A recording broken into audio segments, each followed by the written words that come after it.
அத்தனை செல்வமும் உன்னிடத்தில் நான் பிச்சைக்கு செல்வது எவ்விடத்தில் வெறும் பாத்திரம் உள்ளது என்னிடத்தில் அதன் சூத்திரமோ அது உன்னிடத்தில் ஒரு முறையா இருமுறையா பல முறை பல பிறப்பெடுக்க வைத்தாய் புதுவினையா பழவினையா கணம் கணம் தினம் என்னை துடிக்க வைத்தாய் பொருளுக்கு அலைந்திடும் பொருளற்ற வாழ்க்கையும் துரத்துதே உன் அருள் அருள் அருள் என்று அலைகின்ற மனம் இன்று பிதற்றுதே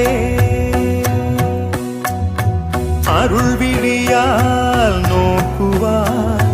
மலர்பதத்தால் தாங்குவாய் உன் திருக்கரம் என்னை அரவணைத்துனதருள் பெற